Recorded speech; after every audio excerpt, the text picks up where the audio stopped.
राजिंदर कौर नागरी academy में आपका स्वागत करती हूँ। छात्रों, जिन्होंने मेरे चैनल को अभी सब्सक्राइब नहीं किया है वो जल्दी इसे सब्सक्राइब करें। अति महत्वपूर्ण पाठ है प्रश्न अभ्यास। 2 बैलों की कथा के इस प्रकार से हैं। प्रश्न नंबर 1 है कि कांजी हाउस में कैद पशुओं की हाजिरी क्यों ली जाती होगी। तो कांजी हाउस में ऐसे पशु कैद किए जाते हैं, पकड़ लिए जाते हैं जो किसी खेत या सड़कों पर पकड़े जाते हैं। अक्सर आप अपने यहाँ इर्द गिर्द भी देखते होंगे। नगर निगम द्वारा अक्सर इस प्रकार के पशुओं को पकड़ लिया जाता है और उन्हें कांजी हाउस में कैद कर लिया जाता है। यह पालतू पशु जिनके होते हैं वे उन्हें दंड भरने के पश्चात क्या करते हैं, वापस ले जा सकते हैं। कितने पशु लाए गए हैं तो गिने जाते हैं, इसलिए उनकी हाजिरी प्रतिदिन एक व्यक्ति जाता है और लेता है। नंबर 2 है कि छोटी बच्ची को बैलों के प्रति प्रेम क्यों उमड़ आया। छोटी बच्ची का जो चरित्र है वो आपको अत्यंत ही प्रभावित करने वाला है। तो उसका एक छोटा सा ही पार्ट है, लेकिन आप देखें कि छोटी बच्ची की माँ का देहावसान हो चुका है, यानी मृत्यु हो गई। उसकी सौतेली माँ थी, कोई प्रेम करने वाला नहीं था, आत्मीयता नहीं है किसी की में उसके प्रति, इसलिए छोटी बच्ची को बैलों के प्रति दया और प्रेम उमड़ आया। वह उनके दर्द को समझती थी। दोनों बैलों की स्थिति भी ऐसी ही थी। दोनों बैल पराये लोगों के बीच में आ पहुँचे थे, इसलिए छोटी बच्ची को बैलों के प्रति प्रेम उमड़ आया। प्रश्न नंबर 3 है कि कहानी में बैलों के माध्यम से कौन कौन से नीति विषयक मूल्य उभर कर सामने आए हैं। तो नीति विषयक मूल्य आपको प्रतिदिन देखिए आपके जीवन में कुछ लाइफ स्किल्स से संबंधित बातें होती है जिन्हें कि आपको समझना चाहिए कि क्या नीति विषयक विषय इसमें उभारे गए हैं लेखक के माध्यम से। प्रेमचंद इतने सरल भाव से बहुत सारी समस्याओं का जो समाधान भारत के उसमें उन्होंने कहानी में दर्शाने का प्रयास किया है और जनता को एक संदेश दिया है। तो कहानी के माध्यम से कई प्रकार के नीति विषयक मूल्य उभर कर सामने आते हैं। किसी भी व्यक्ति या पशु का अत्यधिक सरल, सहनशील और सीधा होना भी ठीक नहीं है, ऐसा लेखक ने माना है। दीनहीन व्यक्ति को, सीधे व्यक्ति को लोग मूर्ख समझते हैं। हमारा समाज उन्हें अपना गुलाम बनाता है। वे असहाय होते हैं। अपने अधिकारों के लिए संघर्ष करना तथा गुलामी की जंजीरों को तोड़ना मुख्य उद्देश्य बताया गया है। अन्याय का हमें डट करके मुकाबला करना चाहिए।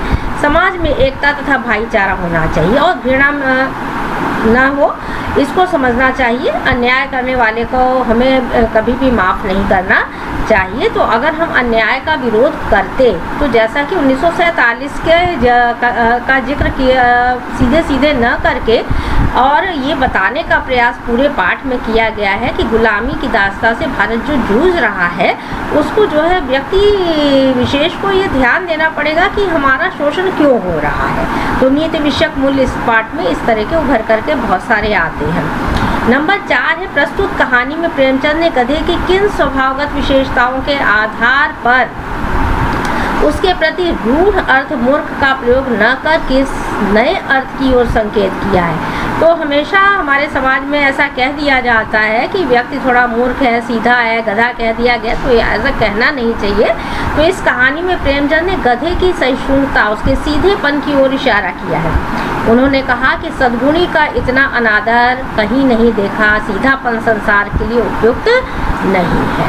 तो बहुत ज़्यादा सीधापन नहीं हो कि लोग बेवकूफ़ बनाते चले जाएं, तो उसकी तरफ भी लेखक ने इशारा किया है। सहिष्णुता हो, आपसी भाईचारा हो, प्रेम हो, लेकिन वहाँ पर क्या नहीं हो, कहीं पर भी इस तरह का नहीं हो कि दूसरे को हम मूर्ख समझें। नंबर 5 है कि इन घटनाओं से पता चलता है कि हीरा और मोती में गहरी दोस्ती थी। कौन सी ऐसी घटनाएं हैं। तो कहानी में ऐसे प्रसंग आए हैं जिससे पता चलता है कि हीरा और मोती में गहरी दोस्ती थी। दोनों मित्र हैं, दोनों साथी एक दूसरे को चाट कर, सूंघ कर प्रेम को प्रकट करते थे, सींग मिलाते थे। उसमें आप देख रहे हैं कि कहानी में भी बताया गया है कि वो जैसे मित्र शोर करते हैं उसी तरह से लड़ाई के उद्देश्य से वे नहीं करते थे। उनके अंदर आत्मीयता का, प्रेम का आपस में भाव है। इसलिए जब उनके ऊपर अधिक भार डाला जाता है तो क्या करते हैं, अच्छे मित्र की क्या विशेषताएं होती, तो दूसरा अपना ऊपर क्या कर लेता था और भार उठाने का प्रयास कर लेता था। तीसरा है, देखिए, जब विशाल काय सांड जब सामने आ गया तब भी दोनों ने काफ़ी समझदारी के साथ काम किया। दोनों ने मिल करके उसको भगाने का काम किया, मारा था। नंबर 4, मोती जब मटर के खेत में पकड़ा गया तब भी उसने उसका साथ नहीं छोड़ा था। और नंबर 5 है, जब कांजी हाउस की दीवार गिरा दी गई, हीरा को रस्सियों से बांध दिया गया था, तब भी जो है आप देख रहे हैं कि दोनों साथ रहना चाहते हैं, ये भी नहीं कि एक भाग जाए। तो इस प्रकार से हीरा और मोती की दोस्ती जो है, मित्रता को भी दर्शाने का प्रयास किया गया कि एक अच्छे मित्र के क्या लक्षण हो सकते हैं।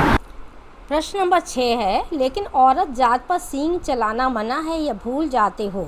हीरा के इस कथन के माध्यम से स्त्रियों के प्रति प्रेमचंद के दृष्टिकोण को आपको स्पष्ट करना है।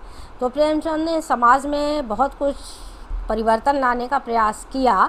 तो हीरा के इस कथन द्वारा उस समय की सामाजिक स्थिति के बारे में प्रेमचंद ने बताने का प्रयास किया है कि कुछ तबकों में स्त्रियों की स्थिति अत्यंत ही नाजुक थी। स्त्रियों को पुरुषों के समान अधिकार नहीं थे, उन्हें यातनाएं सहनी पड़ती थी, मगर सभ्य समाज में स्त्रियों को शारीरिक दंड देने को उचित नहीं माना जाता था, जो थोड़े पढ़े लिखे थे। प्रेमचंद ने स्त्रियों की सुरक्षा और संरक्षण के साथ साथ समाज में उनकी स्थिति को सुधारने का भी प्रयास किया है। यह अत्यंत ही सराहनीय है। प्रत्यक्ष नहीं परंतु अप्रत्यक्ष रूप में स्त्रियों का समर्थन किया है। केवल मनुष्यों के लिए ही नहीं, पशुओं पर भी अत्याचार न करने की बात वे करते हैं। स्त्रियों की सुरक्षा का वे समर्थन करते हैं। परंतु शील स्वभाव के कारण स्त्रियां क्या करती हैं, कभी कभी वे समर्थ तो होती हैं, लेकिन कभी भी पलट करके वार नहीं करना चाहती हैं। समाज की बेहतरी किस में है? तो समाज की बेहतरी इसी में है कि वह स्त्रियों को कमज़ोर न समझे, उनका लाभ न उठाए, उन्हें सुरक्षा प्रदान करे, उनका आदर तथा सम्मान करे।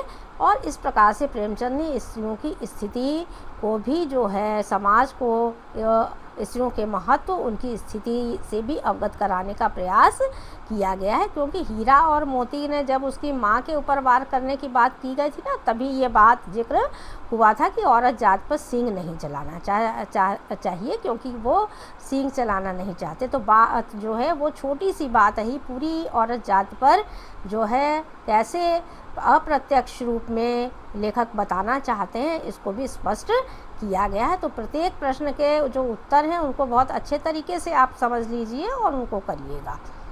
प्रश्न नंबर 7 है, किसान जीवन वाले समाज में पशु और समाज के आपसी संबंधों को कहानी में किस तरह व्यक्त किया गया है?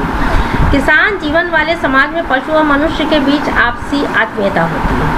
दोनों एक दूसरे के लिए समर्पित होते हैं तथा एक दूसरे के सहयोगी होते हैं। ज़रूरत के समय एक दूसरे का साथ देते हैं। किसान पशुओं को अपने घर के सदस्यों की तरह ही प्रेम करते हैं, उनका पालन पोषण करते हैं। पशुओं को भी अपने मालिक के साथ अपनापन तथा स्नेह का एहसास भी होता है।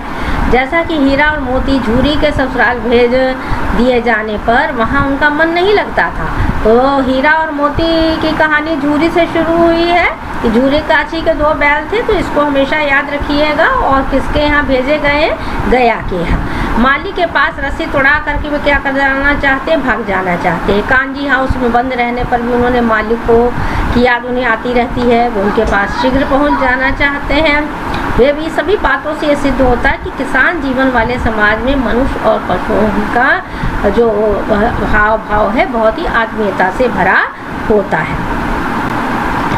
नंबर 8 है, इतना तो हो ही गया कि 9-10 प्राणियों की जान बच गई, वे सब तो आशीर्वाद देंगे। मोती के इस कथन के आलोक में उसकी विशेषताएं बताइए।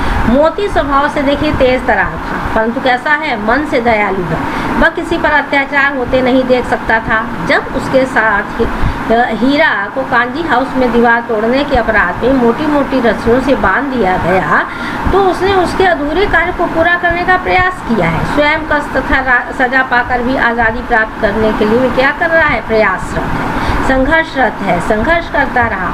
वह अपने साथ साथ अन्य जो प्राणी वहाँ पर कैद किए गए थे उनको भी आज़ाद कराना चाहता था। वह पूरी शक्ति के साथ लगा रहा और मिट्टी को आप देख रहे थे तोड़ रहा था। अंत में उसे सफलता भी प्राप्त हुई। तो निरीह पशु थे जो अत्यंत ही लाचार हो चुके थे, निरीह शब्द आया है, तो अत्याचार सह रहे थे, उनको भी उसने क्या किया? आज़ाद कराने का प्रयास किया है। नंबर 9 है, देखिए आशय स्पष्ट कीजिए। अवश्य उनमें कोई गुप्त शक्ति थी जिससे जीवों में स्वच्छता का दावा करने वाला मनुष्य वंचित है। तो आप देख रहे हैं कि मनुष्य सबसे बुद्धिजीवी प्राणी माना जाता है, लेकिन यहाँ पर लेखक के कहने का तात्पर्य क्या है, इसको आप समझें हीरा और मोती देखिए मूक कहते हैं कि जो बोल नहीं पाते हैं, मूक पशु होने के बावजूद एक दूसरे की बात को समझ लेते थे, इशारों में एक दूसरे का बोझ उठा लेते थे। दोनों की कोशिश यही रहती थी कि मिलजुल कर कार्य करें।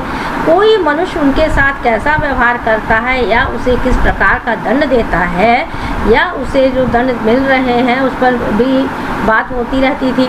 ऐसा इसलिए कहा गया कि उनके अंदर मनुष्यों से भी ज़्यादा शक्ति थी, गुप्त शक्तियाँ हैं उनके अंदर जो जीवों में श्रेष्ठता का दावा करने वाले मनुष्य के भीतर भी नहीं है। मनुष्य उन शक्तियों से कैसा है, वंचित है माना गया है। नंबर 10 देखिए, एक रोटी से उनकी भूख तो क्या शांत होती, पर दोनों के हृदय को, ख नंबर है ये, मानो भोजन मिल गया। तो उसी का पार्ट है ये। हीरा और मोती गया के घर में भूख प्यास से ज़्यादा परेशान दुखी नहीं थे जितना कि उसके रूखे सूखे व्यवहार से दुखी थे, क्योंकि उन्हें अपने मालिक झूरी के घर में पूरा स्नेह दुलार मिलता था, प्यार मिलता था। कम भोजन में भी जो है उन्हें संतुष्टि मिल रही है। व्यक्ति को भी आज़ादी के साथ अगर कम भी मिले तब भी वो क्या करेगा, उसके लिए श्रेष्ठ है। तो इस तरह की बात को समझाने का प्रयास किया है कि आज़ादी आवश्यक है, खाने पीने के साथ साथ प्रेम आवश्यक है, कम में भी गुजारा किया जा सकता है। तो देश में जो उस समय आपकी परतंत्रता है उसको कैसे प्राप्त किया जाए। उनकी भूख तो अपने मालिक के, उनकी दंपत्ति के अच्छे व्यवहार से ही पूरी हो जाती थी। यहाँ पर अच्छे व्यवहार की कोई आशा नहीं थी। आप देख रहे हैं उसके साले के यहाँ जब उन्होंने छोटी बच्ची उनकी भूख मिटाने के लिए 2 रोटियां उन्हें दे जाती तो अत्यंत दुलार के साथ उन्हें खिलाती थी। तो उन्हीं 2 रोटियों से ही उन्हें क्या मिलती है, संतुष्टि मिल जाती है, तृप्ति मिल जाती है। उन्हें लगता था कि कोई उनकी भी सुध लेने वाला है। नंबर 10 है, गया ने हीरा मोती को दोनों बार सूखा भूसा खाने के लिए दिया, क्योंकि के आगे सही का निशान उत्तर में लगाना है आपको। तो 4 उत्तर दिए गए। गया पराई जो है पैरों ले गया, बैलों पर अधिक खर्च नहीं करता था। गरीबी के कारण खली आदि खरीदना उसके बस की बात नहीं थी। हीरा मोती के व्यवहार से बहुत दुखी था, उसे खली आदि सामग्री की जानकारी नहीं थी। तो गया पराये बैलों पर अधिक खर्च नहीं करना चाहता था, ये उसका उत्तर निकलेगा। उसके पश्चात देखिए रचना और अभिव्यक्ति है। तो 11 नंबर है, हीरा और मोती ने शोषण के खिलाफ आवाज़ उठाई, लेकिन उनके लिए प्रताड़ना भी सही। हीरा मोती की इस प्रतिक्रिया पर तर्क सहित अपने आप को विचार व्यक्त करने हैं। तो मेरे विचार से हीरा मोती द्वारा शोषण के खिलाफ आवाज़ उठाना एक उचित कदम था। यदि ऐसा न करते तो उनका शोषण होता रहता। व्यक्ति को भी यही चाहिए कि अगर उसका शोषण हो रहा है तो उसके खिलाफ वो आवाज़ उठाए।